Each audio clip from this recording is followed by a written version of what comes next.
Profetas e Reis, capítulo 22. A grande cidade de Nínive. Entre as cidades do mundo antigo, nos dias do reino de Israel dividido, uma das maiores foi Nínive, a capital do domínio assírio. Fundada sobre as férteis barrancas do Tigre, logo depois da dispersão da Torre de Babel, floresceu através dos séculos, até que se tornou uma grande cidade de 3 dias de caminho.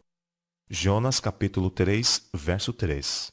No tempo de sua prosperidade temporal, Nínive era um centro de crime e impiedade.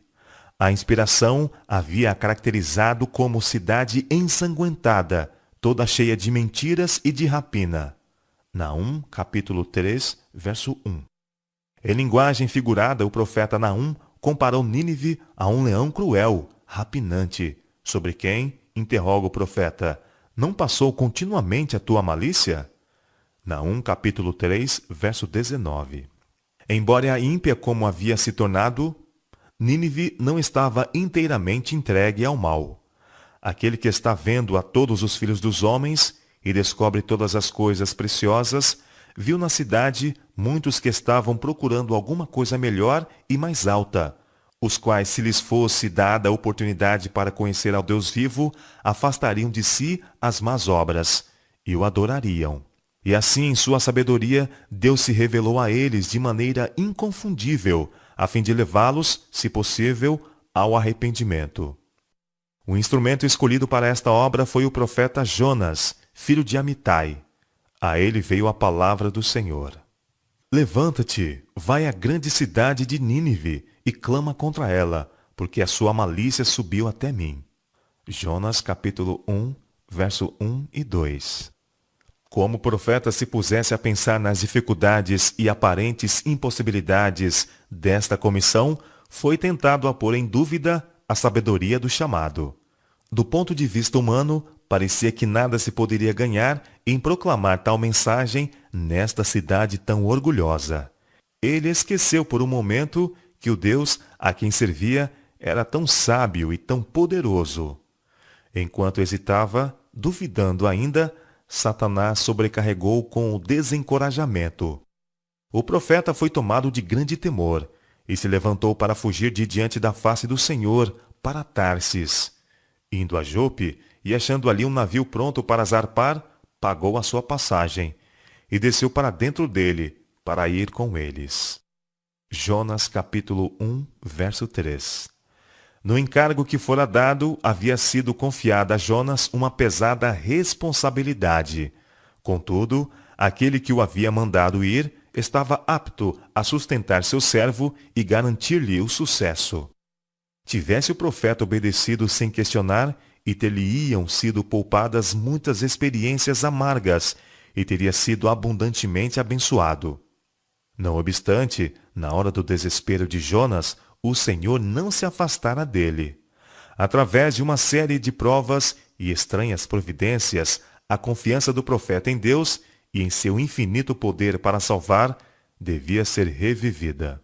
Se, quando o chamado lhe veio pela primeira vez, Jonas se tivesse demorado em calma consideração, teria verificado quão tolo seria qualquer esforço de sua parte para escapar à responsabilidade imposta sobre ele. Mas não por muito tempo foi-lhe permitido prosseguir tranquilamente em sua estulta fuga. O Senhor mandou ao mar um grande vento e fez-se no mar uma grande tempestade, e o navio estava para quebrar-se. Então temeram os marinheiros, e clamava cada um ao seu Deus, e lançavam no mar as fazendas que estavam no navio, para o aliviarem de seu peso.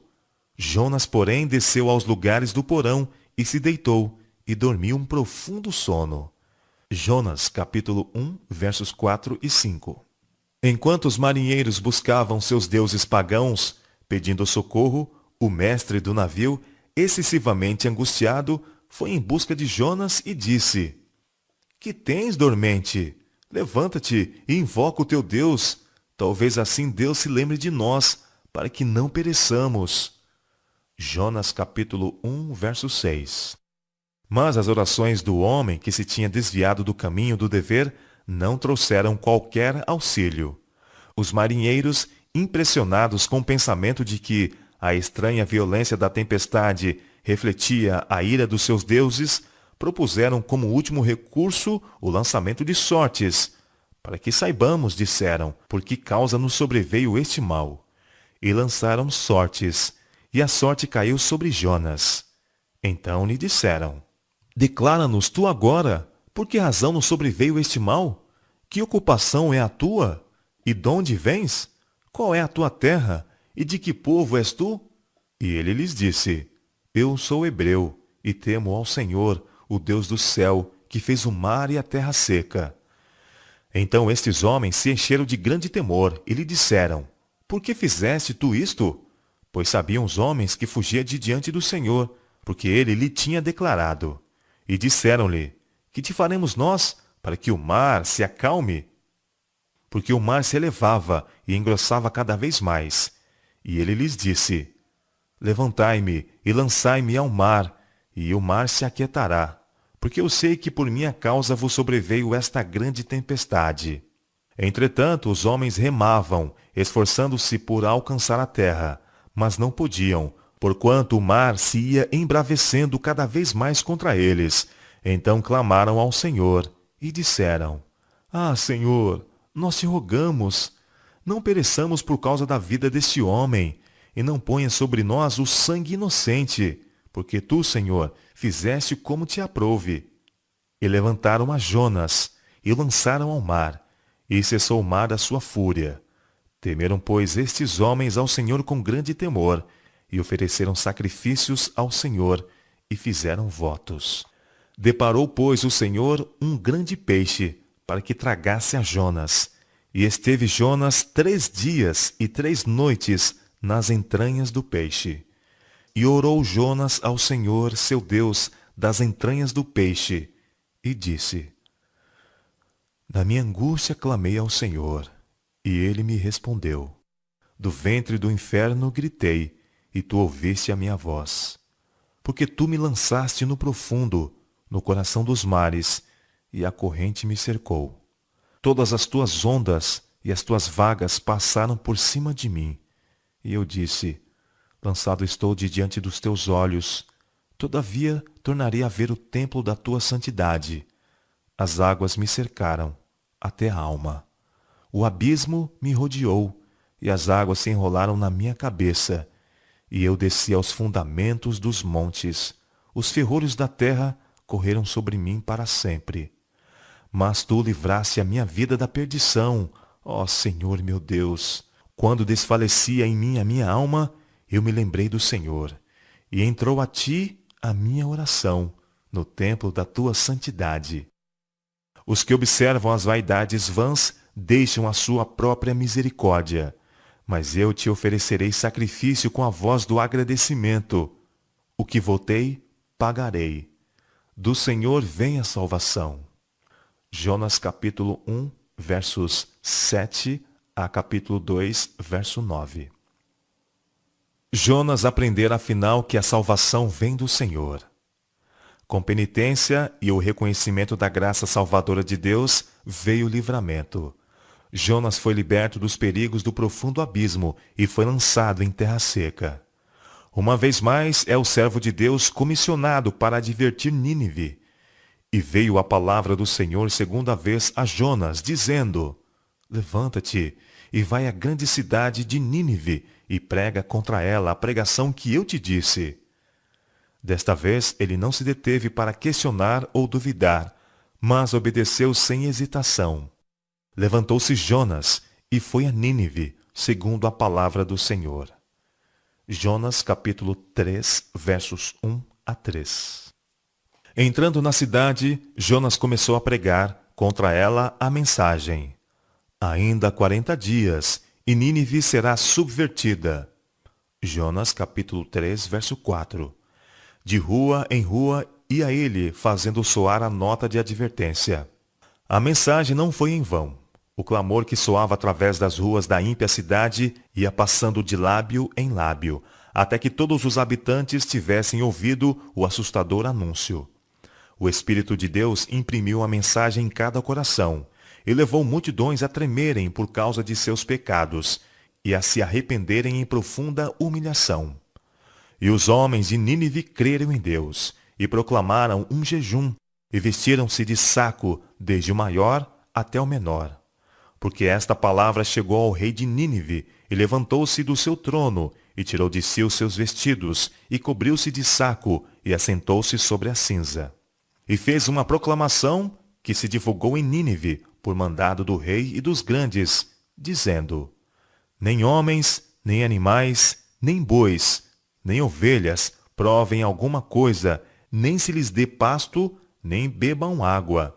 Mas os homens e os animais estarão cobertos de saco, e clamarão fortemente a Deus, e se converterão, cada um do seu mau caminho, e da violência que há nas suas mãos. Quem sabe se voltará a Deus, e se arrependerá, e se apartará do furor da sua ira, de sorte que não pereçamos? Jonas capítulo 3, versos 5 a 9. Sendo que reis e nobres, com todo o povo, grandes e pequenos, se arrependeram com a pregação de Jonas e uniram-se em clamar ao Deus do céu, sua misericórdia foi-lhes assegurada. Deus viu as obras deles, como se converteram do seu mau caminho, e Deus se arrependeu do mal que tinha dito lhes faria, e não o fez. Jonas capítulo 3, verso 10. Sua condenação foi evitada. O Deus de Israel fora exaltado e honrado através do mundo pagão, e sua lei foi reverenciada.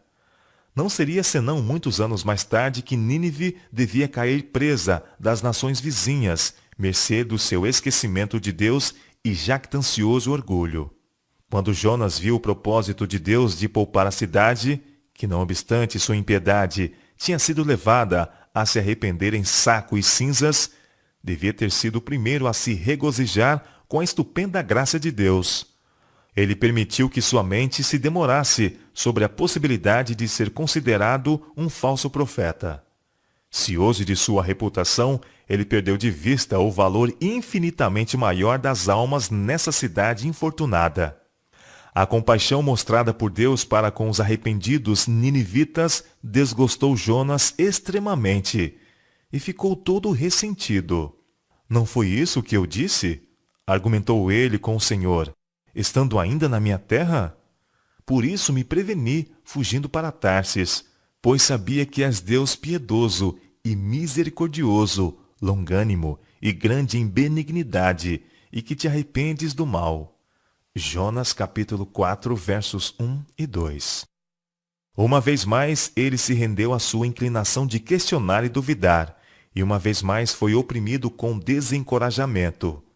Perdendo de vista os interesses dos outros e sentindo como se melhor lhe fora morrer do que viver para ver a cidade poupada, em seu descontentamento exclamou: ó Senhor, tira minha vida, porque melhor me é morrer do que viver. É razoável esse teu ressentimento? O Senhor inquiriu. Então Jonas saiu da cidade e assentou-se ao oriente da cidade, e ali fez uma cabana, e se assentou debaixo dela à sombra, até ver o que aconteceria.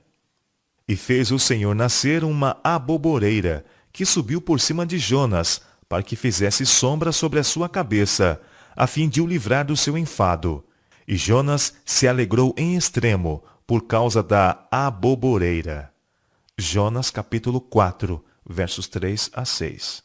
Então o Senhor deu a Jonas uma lição objetiva.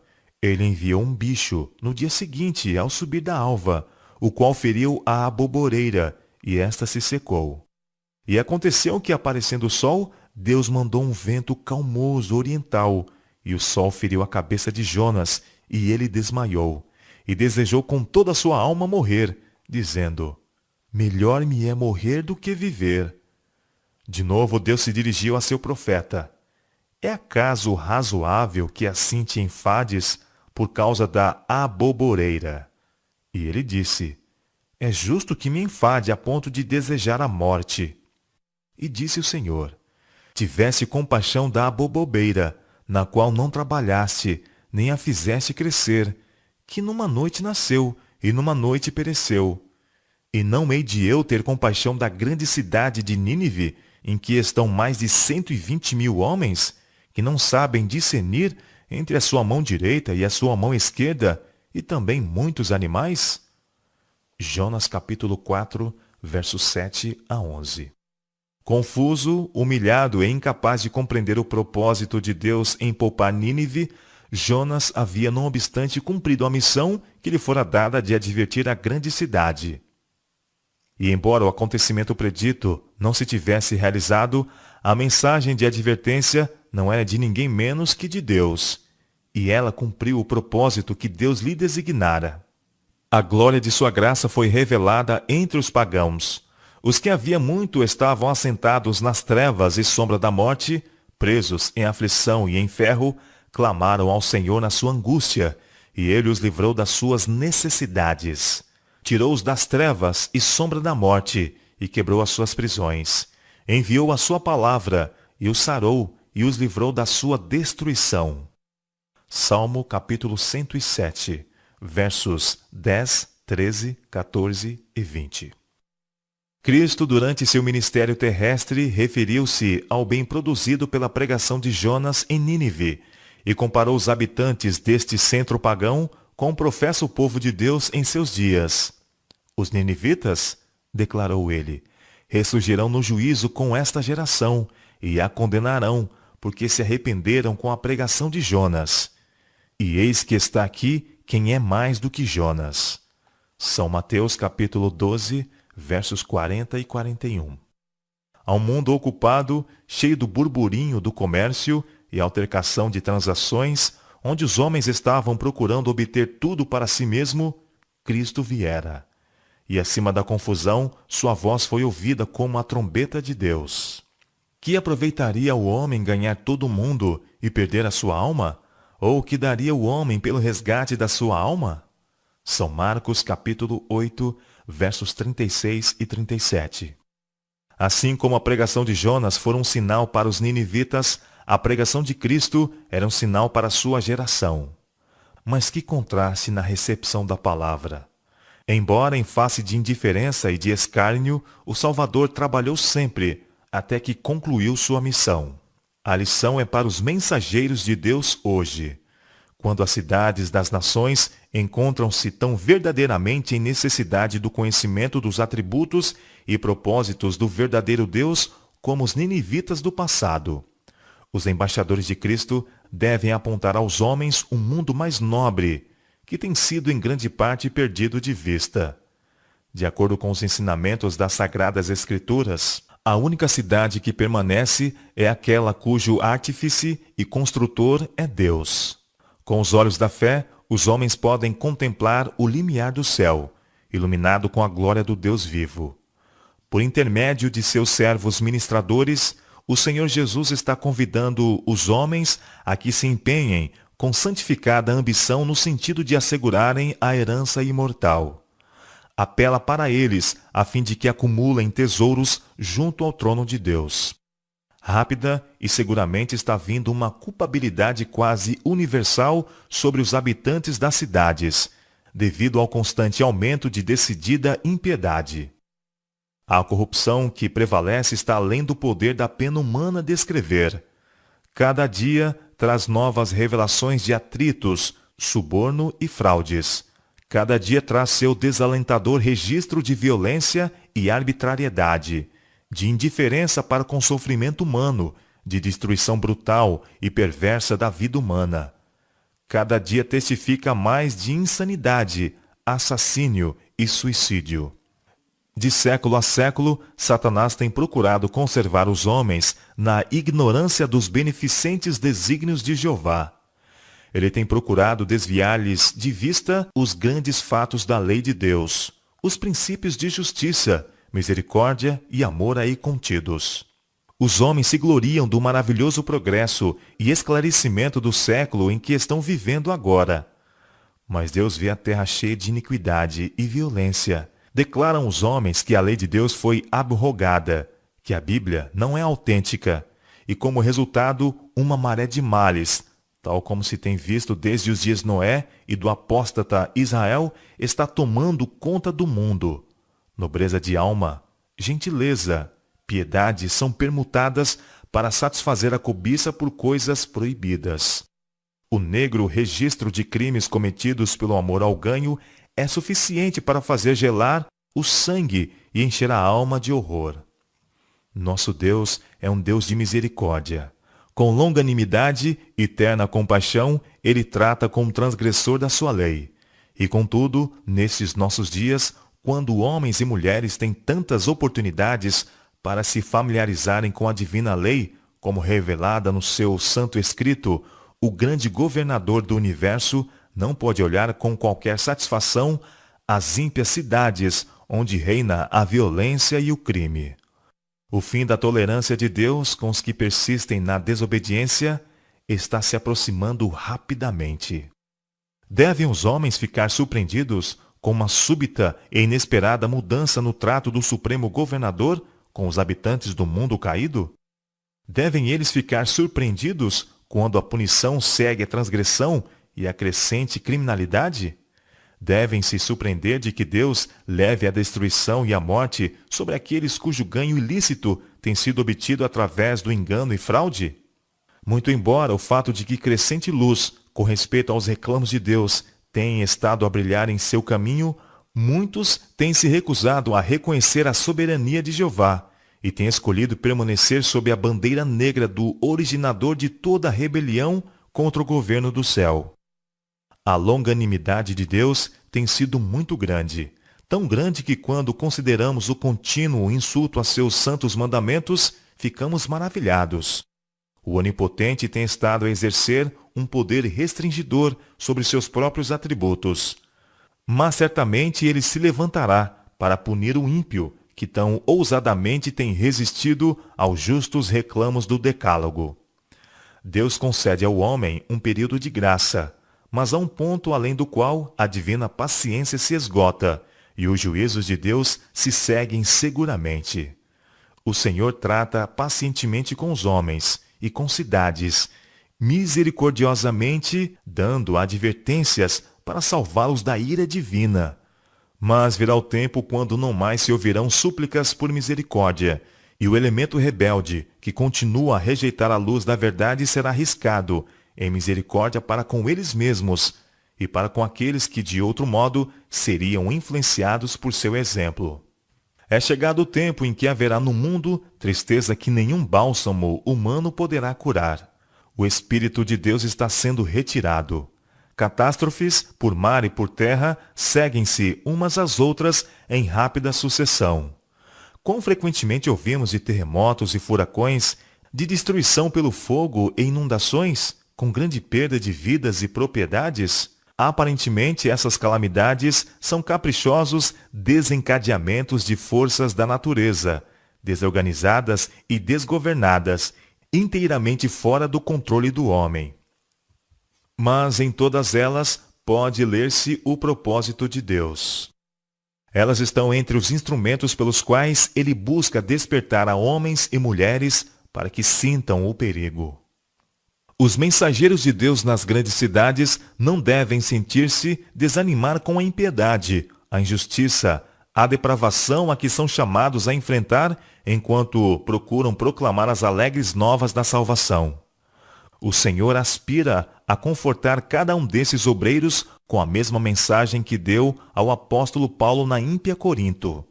Não temas, mas fala, e não te cales, porque eu sou contigo, e ninguém lançará a mão de ti para te fazer mal, pois tenho muito povo nesta cidade. Atos capítulo 18, versos 9 e 10. Lembrem-se, os que se empenham no ministério de salvar almas, que conquanto haja muitos que não aceitarão o conselho de Deus em sua palavra, o mundo inteiro não se desviará da luz e verdade, dos convites de um Salvador perdoador e paciente.